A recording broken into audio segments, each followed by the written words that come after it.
Manor Lords is a day away from early access launch this Friday, and many of us will be jumping in for the very first time, having not touched the demo which came out, some time ago.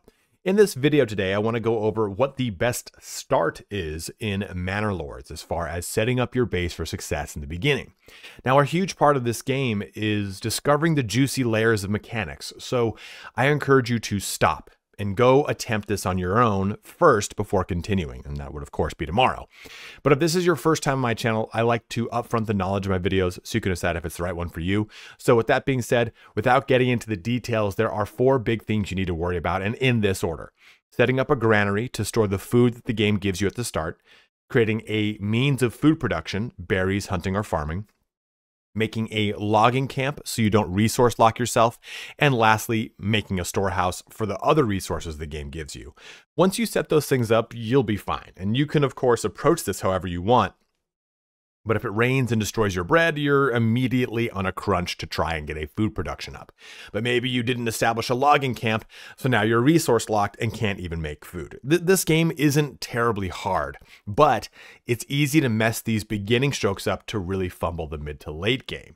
And there's of course more we're going to talk about, but that's really the entire gist of this video. And if that's all you wanted to know, please feel free to shut the video down. Before you head out, please don't forget to like, comment, subscribe if this video helped you, as those things do have a massive impact on my channel. Lastly, if you want to support the channel, and of course Greg, you can purchase Manor Lords via my Nexus Store when it goes live on the 26th. You can find a link below in the description, but you'll get a Steam key directly from the developer, again, Greg, but the purchase button won't go active until the actual launch. But please, always guys, do what's best for you and your wallet. Find it wherever is cheapest for you. Don't worry about going through me. Let's get started here on the best start to your campaign in Manor Lords. All right, so you just booted the game up. Let's take a look at the very start of everything. Now, before we even jump into this video too, I do want to give a quick shout out to my good friend Strat Gaming. If you're coming from the Manor Lord community, you definitely know who this guy is.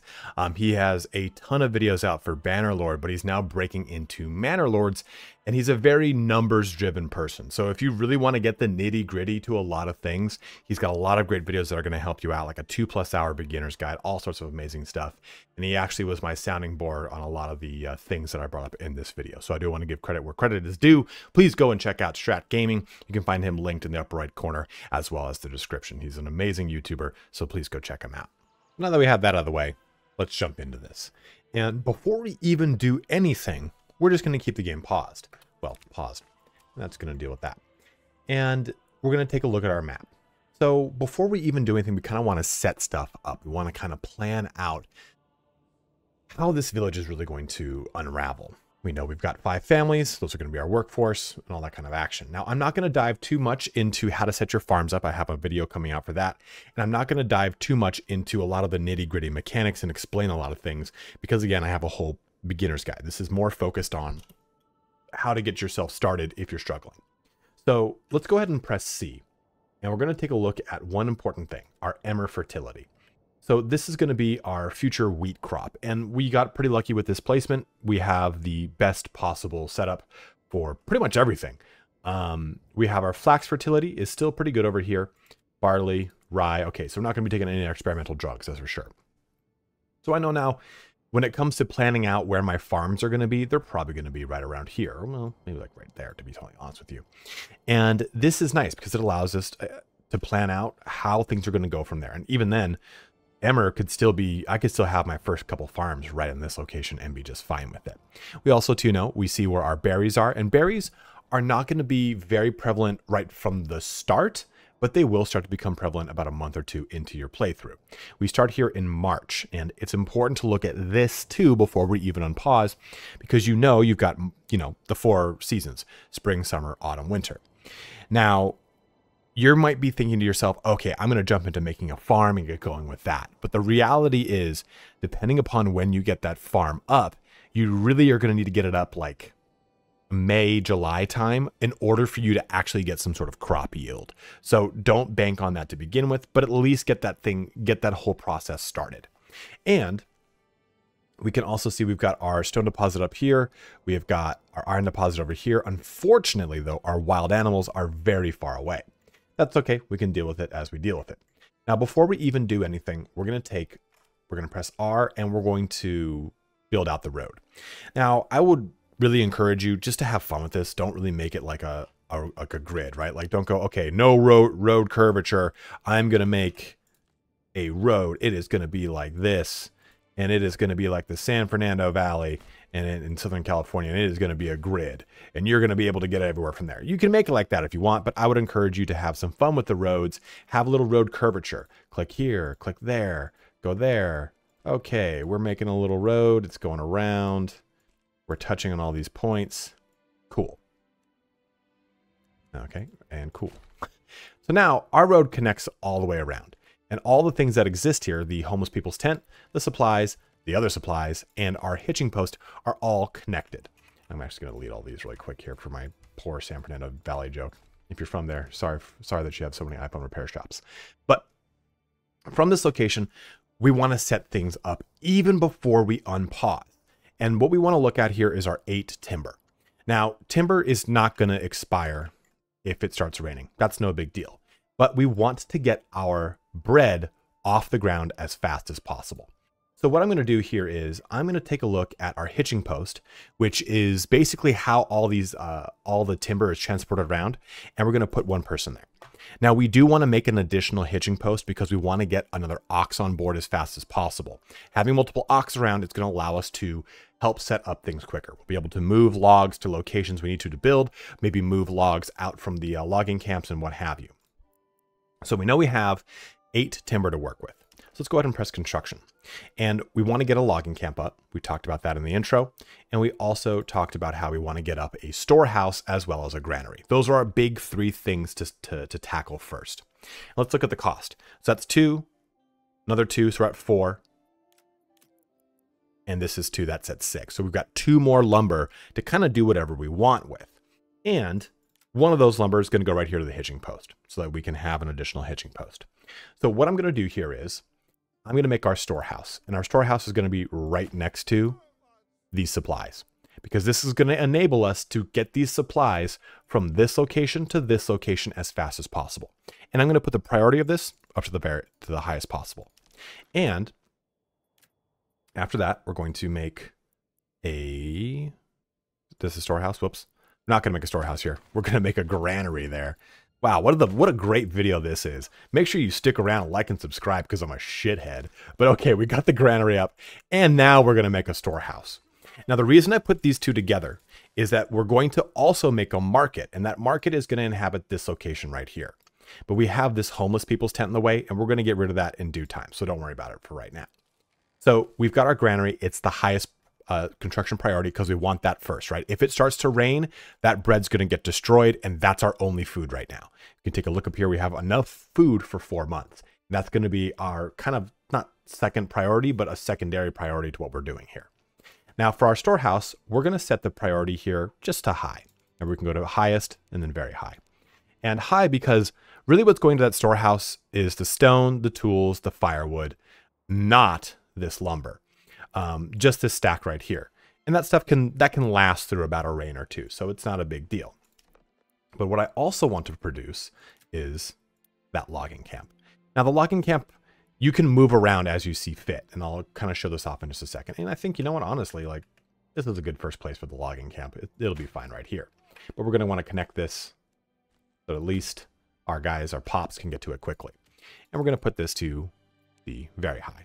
So if you're keeping track here, this is set to highest, this is set to high, and this is set to very high. So it'll produce in the order of granary, lumberyard, or logging camp. Sorry, I'm not playing Warcraft, and then the storehouse.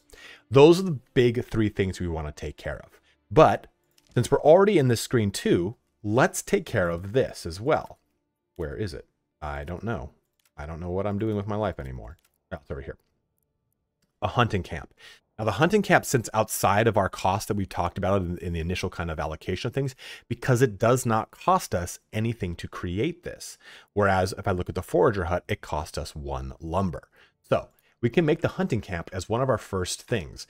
Unfortunately, you know, this hunting camp is super far away, so we're going to have to make a large road to it, and it's going to be a bit of a hoopla here. Hopefully you don't get as unlucky. But the hunting camp, we can also, I'm going to build a road right to it. I mean, we could even just do a road directly to it over here if we wanted. And now we've got ways for our pops to get around here. But the hunting camp, they're going to directly hunt this location. And once this hunting camp is built, the hunting camp and the logging camp, just like the hitching post, can be relocated at will. This is very good because once we kind of burn through all the wood over here, yeah, you can just change where they go to harvest wood, but you're better off just moving the actual hunting post. Same thing here with the hunting camp. If you get these wild animals to migrate, just move the hunting camp away from them. It's not a big deal. And with our 2 remaining lumber, we're going to build some other stuff real quick, and that is going to be our hitching post. And we're going to make another hitching post right here for now. We can move hitching posts as we see fit. Ideally, you'd want to upgrade to a small stable, but this requires planks. And planks are going to require timber to do so. It just goes down a whole big loophole. And what I'm also going to do is make a road. Make a little curvy curve road, huh? Oh, look, this sweet-ass road going all the way over here. And that road is going to lead to our forager hut. Now, you're probably thinking, what about the homes? Don't worry. We're going to get to the homes.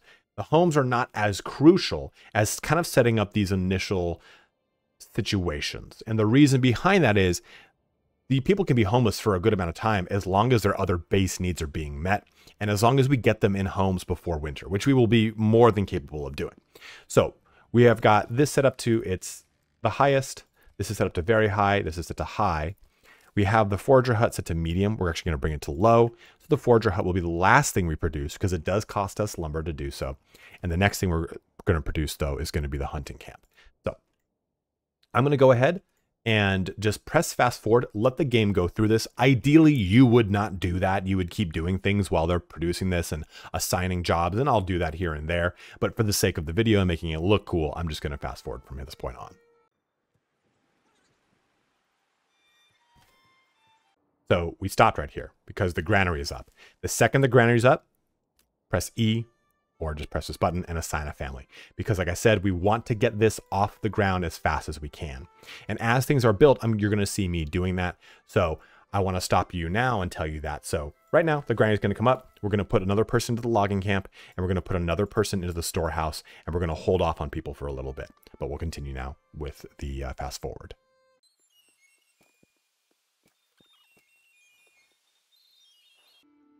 So now that we're back into things kind of going in a good way, we've got the 3 base things taken care of, and we have families assigned to them. We have the hunting camp over there being built, but now the other hitching post is done. We're going to actually create another ox. So we press this button, another ox is now coming. It'll be delivered by a merchant. It costs us a pretty penny, right? 20 silver, but we have got 30 more silver to do some other things with, which I'll show you what we'll do. But that at least gives us the capability for that ox to help out with construction or to help out with moving logs around the logging camp. It's going to give you a really nice shoe-in, especially once we get into farming and we start doing plowing the field using the ox. But at this point now, we have the base necessities set up. We have all of these 3 things kind of established. All of our food is off the ground, and it's in the granary, and it is in the storehouse. This is crucial. Now, we don't have a lot of food to really last us the long haul here, right?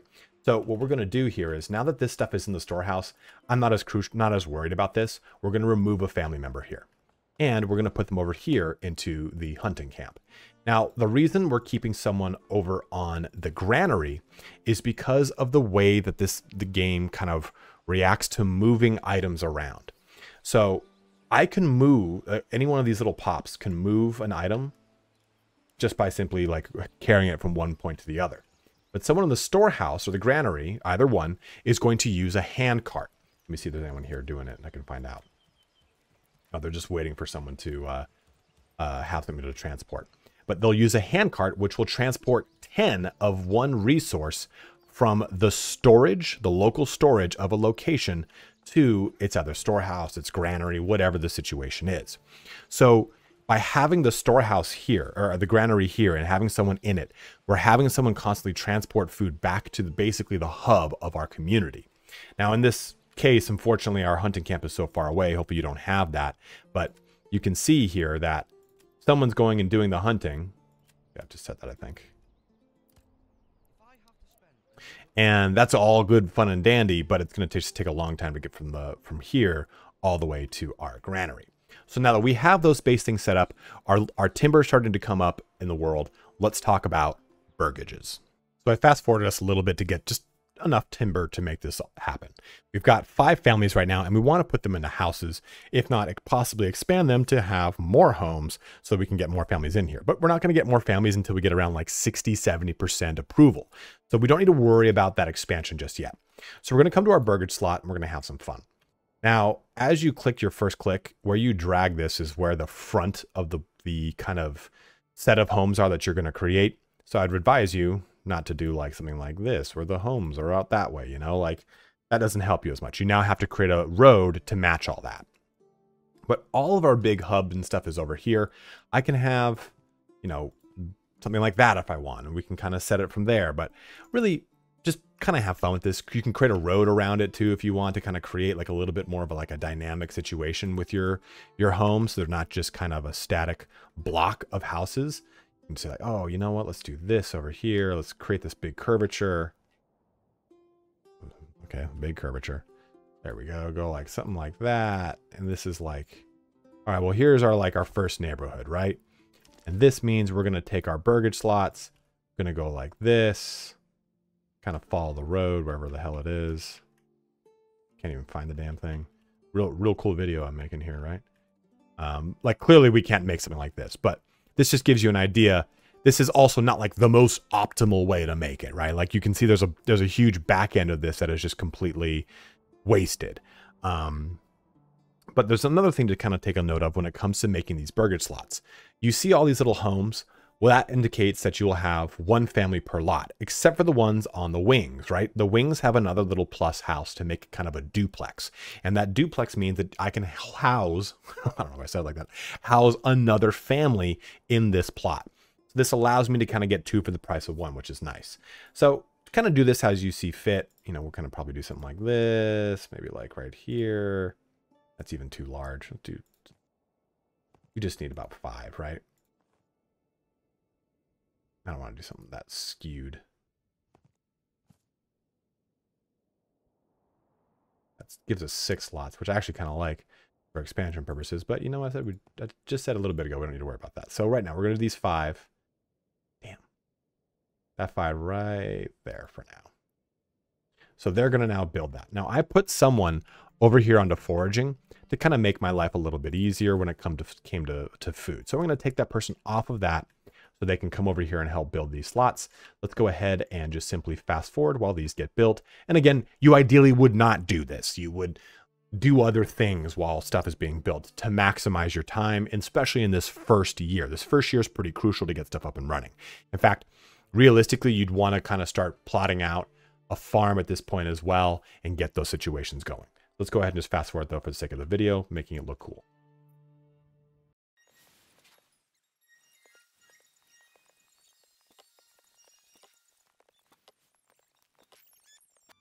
So now that we've created our 5 burgage slots, what we're going to do here is expand them in adding a vegetable garden.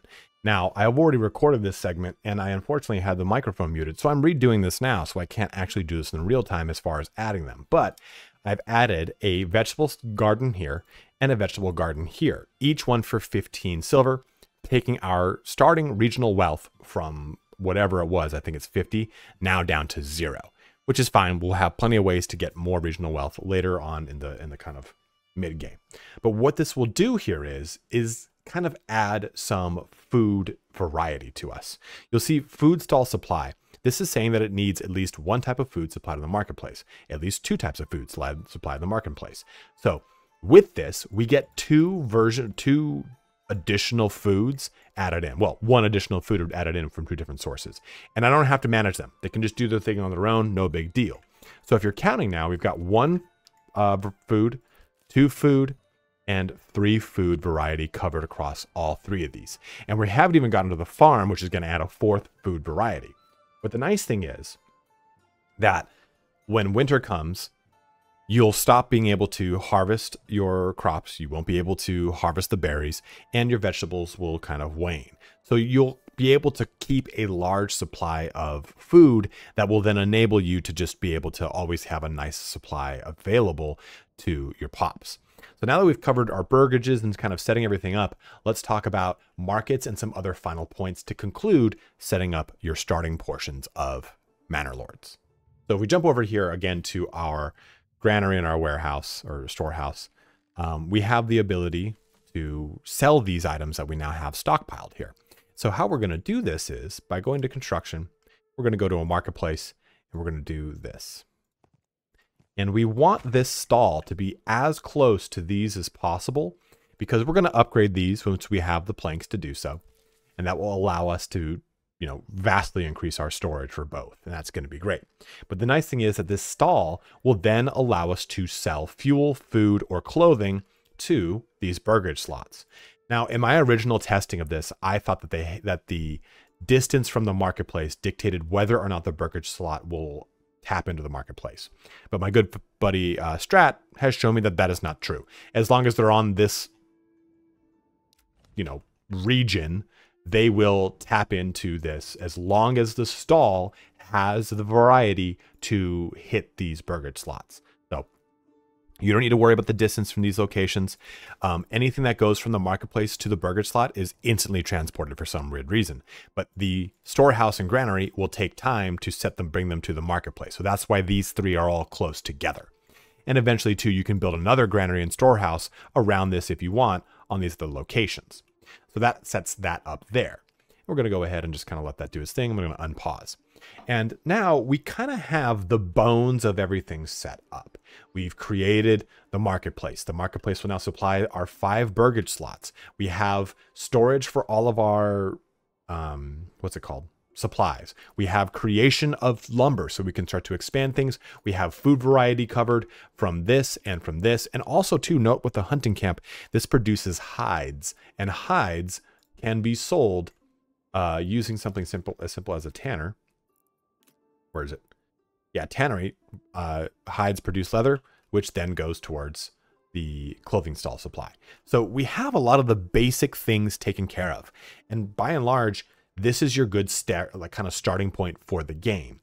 But before I kind of let you go, I do want to talk about your farm creation because that is going to be crucial to your success in the long term of Manor Lords. So jumping over here, I have put together a little plot of land using a road that circles this whole little situation. And then I've created 3 fields. Now those fields will now need a farmhouse to operate and work on them. The issue is here we don't really have a ton of population because I have not made an additional living space just because of the amount of time I've spent showing you how to do things in this game, like by just pressing fast forward and kind of, actually I'll delete this and talk about this in a second, using fast forward to kind of show stuff off for the sake of the video. You would ideally have this situation kind of set up a little bit better, and you'd have another pop kind of coming in with a burgage slot, right? Even that's like, we'll do something like that. That's fine for now. That'll give us at least 7. So why we've done 3 fields though, and why that's important is, and I touch on this in the video that I'm going to do, or I have already done, but it's not up yet, on fields, on farming, but I want to just talk about it here. Manually doing this is probably the best way to do it when it comes to a small field like this. And we probably won't be able to get a full crops yield because of how late in the year it already is. You're thinking, May, it's not that late. We have June and July and all that. It's still going to take time for another family to come in here and kind of set all this up. It just is part of a process. And I go through that in that own video.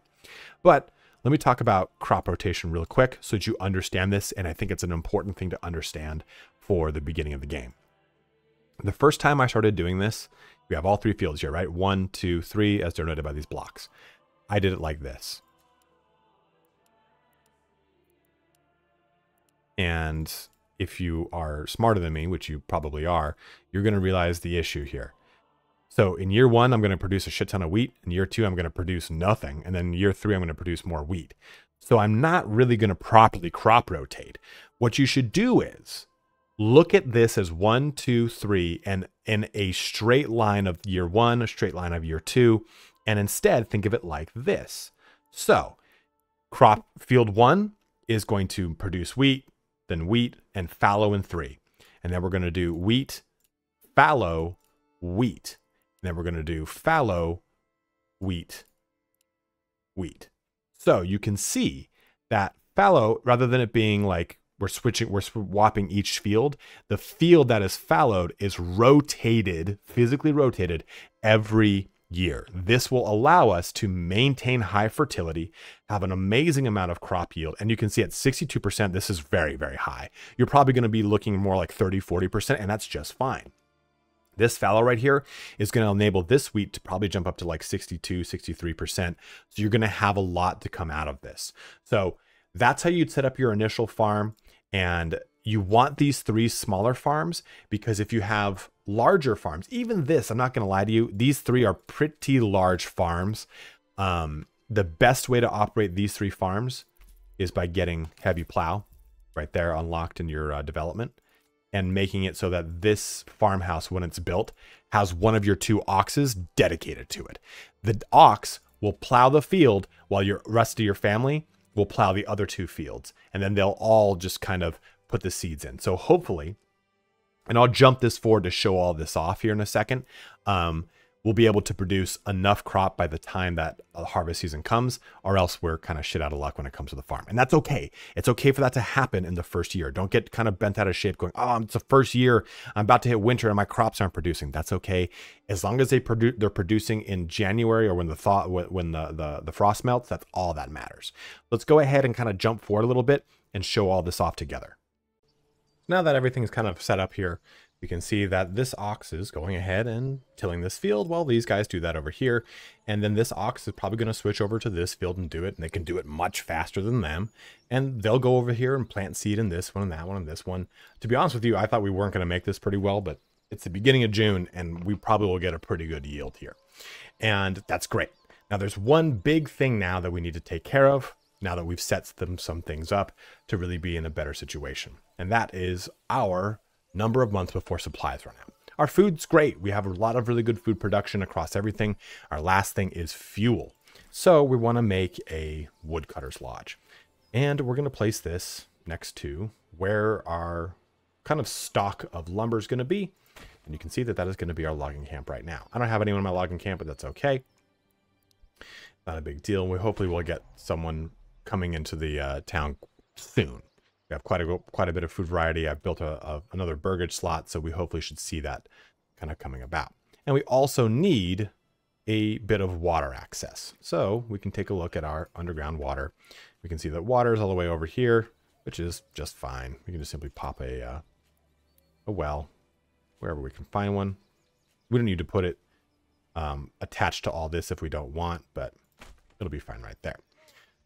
That leaves us with 5 timber that we can then convert into firewood. And I think the conversion rate is like 1 timber makes like 20 or 30 firewood. I'm not sure exactly what it is, but I take people off the logging camp pretty regularly in this early portion to make sure I've got people set up in the right situations. And even then too, like, oh, I've got someone on the hitching post. I'm just going to take them off for right now and we'll construct that well. And we have, once that well is done, I'll probably put them back on the hitching post, or maybe even put them on the woodcutter's lodge. But the woodcutter's lodge is now going to produce that fuel for us. And once that fuel is pretty much set, as you can see, we now have our first little piece of firewood, and we went from being 1 month without away from no fuel to now 2. That's going to start to stockpile. And the storehouse is where that's going to go. So we have that extra worker. Since we're not building anything, don't be afraid to assign all your workers if you have no tasks. At the same time, don't be afraid to remove workers from things that were pretty important before. Like, for example, the hunting camp. Let's take a look over here. Okay, I guess I can't double click to jump to somewhere. The hunting camp set to 10 animals.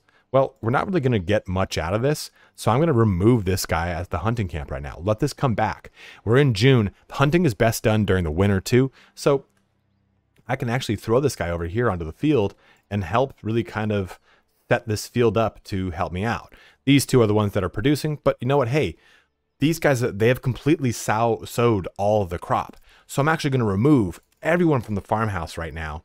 You know what kind of helps though? Take the farmhouse, put it right over here. I do this in my other video too, but now I'm going to keep track of that growth. So once that growth hits 100, I can click force early harvest if I want, or just really this way, nothing's going to happen in that farmhouse. So I might as well take these workers that aren't doing anything and put them to things that are going to help me out in the long run right now, rather than just have them sit there on their hands and not do anything for me. So at that, it brings really our video here to a close. We've set up a lot of the basic things of the game, and we're only in the month of July. So we have a good field situation set up over here. We have a hunting camp over there. We have logging and firewood and foraging over here, as well as a marketplace. We have both our storehouse and our granary, have families working them. So we're going to constantly have things brought to these locations. As you can see, that's the hand cart I was talking about. So everything's in a pretty good situation. We, of course, need to expand our burgage slots. Oh, we got a space right here. Let's go ahead and do that. And now we're going to be kind of fine-tuning and making things work better. We're going to start going towards this next level of settlement. Okay, we need level 2 burgage slots. Now, what does that mean? Okay, we have access to water, but now we need a church. We need some clothes. So now maybe we build a tannery. All sorts of things that are really going to start to unfold once you get these basic starting principles down for your playthrough of Manor Lords. Once you've done that, it's really just a matter of having fun with the game, expanding your village as you see fit, and making sure to kind of tweak things around here and there. Have fun with this. I'm just showing you one real cool way to approach it. This is not the absolute best way. I know what the fucking title of the video says, but it's a shitty nature of YouTube that if I don't put best in my title, the guy above me and the guy below me probably did with some sort of ridiculous, react face in the corner of the thumbnail. So I have to play this game. But truly, there's no real 100% best way to do this. And probably there is. Maybe there is with a min-max way to approach it. But have fun with this. Play this game as a true sandbox. Don't feel relegated to doing things in a very specific order like I mentioned them. Maybe you say, hey, you know what? I like your approach to the storehouse and the granary, but I went pretty late with the logging camp. Okay, maybe you really can't do that because you don't want to resource lock yourself. But still, you could probably keep your people homeless all the way up until winter kicks in, because that's when it starts to become pretty crucial. And you could use those resources to set up more other parts of this civilization in a quicker fashion. However you want to do it, it's entirely up to you. You spent your money on the game, have fun with it. But as always, guys, thank you so much for watching here. If you have any suggestions or things that maybe you've seen from some other content creators as to best approach the beginning of the game, go ahead and let it be known in the comment section below. I'm always down for as much information to be disseminated out to people as possible. But as always, thank you so much for watching here today. Have a good one and take care.